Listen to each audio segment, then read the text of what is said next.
Centrafrique, Sénégal, Tchad et Togo, ce sont les 4 pays dont on parle ce soir avec Germain Pouli de Togo Réveil. Bonsoir Germain.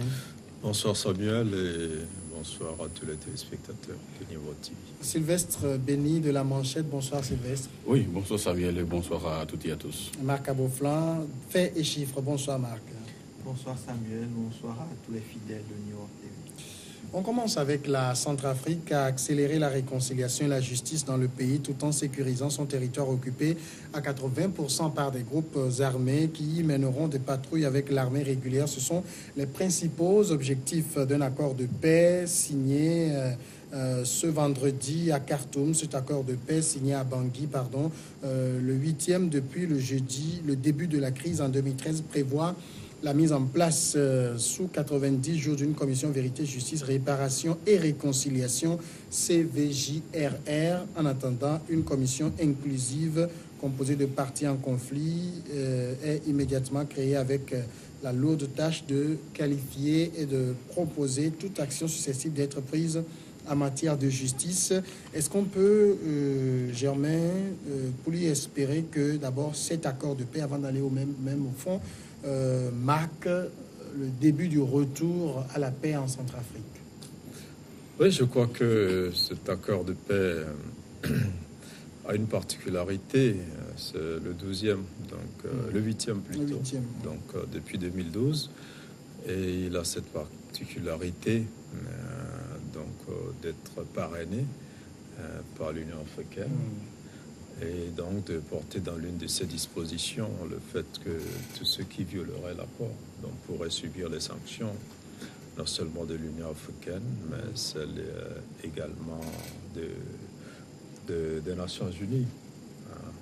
Et je pense que c'est une bonne chose.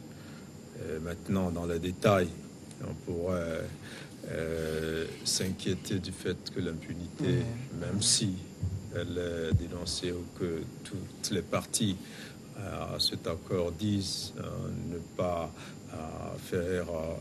disent être contre l'impunité, mais explicitement et implicitement, j'allais dire, on sent quand même que certains chefs de guerre qui ont, depuis le début de ces pourparlers, évoqué l'amnistie, pourraient donc bénéficier de certaines mesures de clémence. Et surtout la mise en place de cette commission inclusive aussi qui devrait travailler avec la justice pour essayer de voir qui peut passer devant la justice. Donc il y a un petit sacre de l'impunité là-bas qui dérange certains. Mais globalement, je crois qu'il vaut mieux avoir un accord, avoir la paix, que de faire plaisir à l'opinion et rendre le pays ingouvernable, rendre la vie difficile. Et on ne peut que saluer cet accord qui, dans les pourparlers, ont été menés dans un pays étranger avant qu'il ne soit finalisé finalement dans la capitale centrafricaine. Marc, vous pensez que c'est un bon accord avec les termes qu'on a qui semblent faire la part belle à l'impunité, gouvernement inclusif, c'est-à-dire les gens qui ont tué finalement vont partager le pouvoir avec le gouvernement légitime? Il faut retenir aussi le fait que le gouvernement n'est pas si légitime que ça, et le gouvernement aussi fait partie de ceux qui ont commis des exactions en Centrafrique. Et puis dire que c'est toujours mieux un mauvais accord que d'avoir la guerre en permanence, comme on a connu dans ce pays ces 10 dernières années. Je ne pense pas qu'il puisse y avoir un bon accord sur le plan politique, mais tant que l'accord sert les intérêts de toutes les parties qui y sont engagées, et surtout tant que cet accord-là permet d'une certaine manière d'avoir un équilibre des forces, on a vu, il y aura un gouvernement inclusif, et surtout que ça permet d'avoir une paix, ne serait-ce que pour une période donnée en Centrafrique. Je pense que cet accord mérite d'être salué, mais une chose est d'avoir un accord de qualité, une autre est que les protagonistes mettent véritablement en œuvre cet accord. Je pense que c'est le défi qu'auront les différents protagonistes dans les jours à venir. C'est vrai, on a vu les groupes armés, Sylvestre, s'engager à commencer déjà par exécuter l'accord, mais il y en a eu 7 qui n'ont pas été exécutés.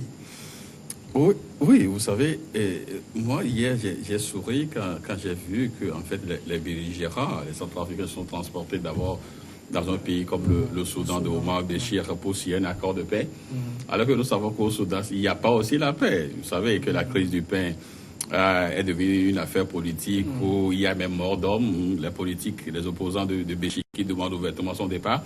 Donc là aussi, il n'y a pas la paix, ben, on transporte les belligérants quittent là pour aller signer un accord de paix dans un pays où il n'y a pas la paix. Ouais.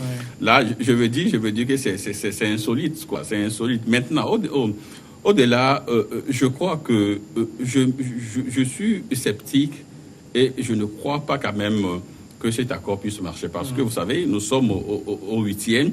Et tant qu'il y a des éléments qui ne sont pas pour l'instant circonscrits, on n'aura jamais la paix en Centrafrique. Vous savez, d'abord, au départ, nous n'avons que deux groupes rebelles. C'est-à-dire, appelons les rebelles, les Balaka et les anti-Balaka. Les Séléka et les anti-Balaka. Bon, les Séléka, voilà, les Séléka et les anti-Balaka. Donc aujourd'hui, nous en sommes à 14 groupes. Pourquoi? Parce que si nous prenons peut-être une façon rebelle, s'il y a quelques problèmes entre eux, il y a tout de suite une scission, une dissidence, et celui qui part va créer encore un groupe. Et lorsque les puissances occidentales, ou peut-être les puissances étrangères, prenons le cas de la France et de la Russie, qui livrent des armes à un pays qui n'a pratiquement pas d'armée, ne soyez pas surpris que ces armes-là se retrouvent dans les mains des rebelles. Ouais. Et là, les rebelles qui contrôlent également peut-être quelques territoires, quelques espaces donc, de ce pays, et qui suivent le pays, et là, peut-être qu'ils exploitent les ressources minières du pays, qui vendent aux mêmes occidentaux. Donc, vous verrez que aujourd'hui, j'ai l'impression que les gens veulent quand même profiter de la non-stabilité donc de ce pays-là et sur la Centrafrique. Nous sommes dans le même schéma que la Libye. C'est pas si il faut peut-être dire un néologisme, c'est une libysation de la Centrafrique parce que il y a tellement donc de groupes rebelles en Libye et qui sont ceux qui étaient peut-être à l'origine de cela, c'est les puissances occidentales, notamment la France et les États-Unis, qui ont foutu donc de bordel en Libye. Il y a tellement de groupes aujourd'hui et c'est les mêmes qui se retrouvent encore en Centrafrique parce qu'on sait qu'il y a encore des ressources là à piller. En Libye, c'est l'or. Ici, en Libye, c'est plutôt le pétrole. Ici, il y a l'or et autres. Donc, ils vont essayer donc de laisser peut-être la situation perdurer. Et là, cet accord, franchement, j'ai dit ici sur le même plateau, lorsque nous avons évoqué peut-être le même sujet sur le Tchad, que tant que, moi je reste pour la méthode forte, tant que ces groupes-là ne seront pas peut-être neutralisés, on en restera toujours là. Vous savez, vous ne pouvez pas peut-être aussi un accord de paix sans passer peut-être à une opération de DDR. Je parle de désarmement, démobilisation et puis réinsertion. Ceux qui veulent continuer dans le métier des armes, qui sont au niveau des rebelles, on les convertit en forces républicaines et les autres qui ne veulent pas désarmer, on les mate tout simplement. Parce que si on veut continuer peut-être à partiser avec ces 14 groupes, vous ne pouvez pas quand même s'entendre avec eux, il n'aura jamais la paix dans ce pays. Germain Sylvestre évoquait un point qui est important, c'est que ces groupes contrôlent, on l'a dit, au moins 80% du territoire avec des gisements importants. Est-ce que vous pensez qu'ils sont sérieux quand ils disent, bon, on va tout faire pour se désengager, pour laisser l'État reprendre le contrôle? Je crois que l'accord a prévu la constitution des unités mixtes, donc au sein desquelles on retrouve les forces de sécurité régulières, et puis les membres des groupes armés qui accepteront suivre une formation donc, de quelques mois et donc ils pourront être aptes pour manier les armes. C'est une bonne chose. On l'a essayé dans certains pays, même en Côte d'Ivoire. On a vu qu'on a fusionné les rebelles dirigés à l'époque par Guillaume Soro, plus les forces de défense de la Côte d'Ivoire, même si jusqu'aujourd'hui cette armée n'est pas si homogène que ça. Quand même, on a une armée ivoirienne unifiée. Je pense que la même expérience peut réussir en Centrafrique s'il y a la volonté. En même temps, je crois que c'est aux Centrafricains donc, de prendre leurs responsabilités de régler le problème. On ne veut pas continuer à accuser l'Occident. C'est l'Occident qui arme le noir pour s'attaquer au noir, c'est le blanc qui donne le couteau à l'Africain pour égorger son frère. Non, l'Africain égorge son frère, il est responsable de cela. On ne va pas dire que j'ai écouté Sylvestre partiellement, je suis d'accord, mais en même temps, on ne ne peut pas tout mettre sur le dos des Occidentaux.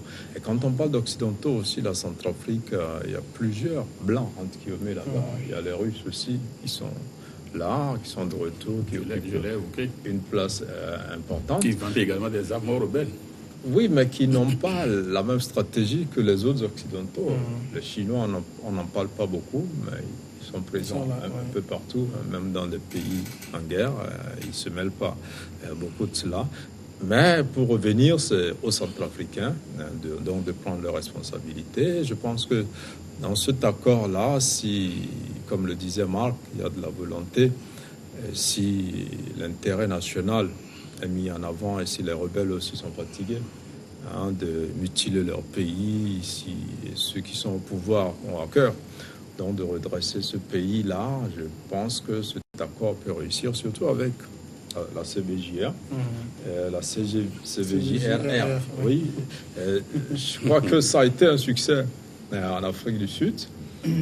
C'est vrai que la guerre n'a pas pris ses formes, mais on a vu beaucoup de violence aussi. Les Noirs ne se sont pas laissés faire. Oui, mais Marc, ici, pour le président Faustin Archange Touadéra, est-ce que c'est un accord qui lui permet quand même de sauver un peu son pouvoir qui ne tenait plus bon, vraiment? Oui, bien évidemment. Je pense que le plus grand gagnant d'avoir enfin cet accord, c'est Faustin Archange Touadéra, parce qu'il aura, en tout cas pour les quelques mois qui lui restent avant la fin de son mandat, il pourra véritablement gouverner, parce qu'on ne l'a pas vraiment vu aux manettes de son pays. Et puis, il n'est pas question aussi, à mon avis, de mater les rebelles pour mater, parce que au-delà de la guerre, au-delà de tout ce que les rebelles ont fait, il faut voir dans leurs revendications, qui somme toute, pour un certain nombre de revendications, sont légitimes, et c'est la répartition des richesses du pays.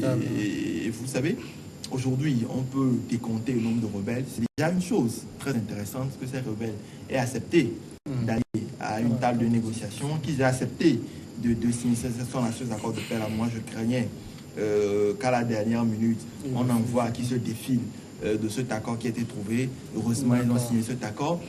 Gardez le fil de la réflexion. On va marquer la courte pause.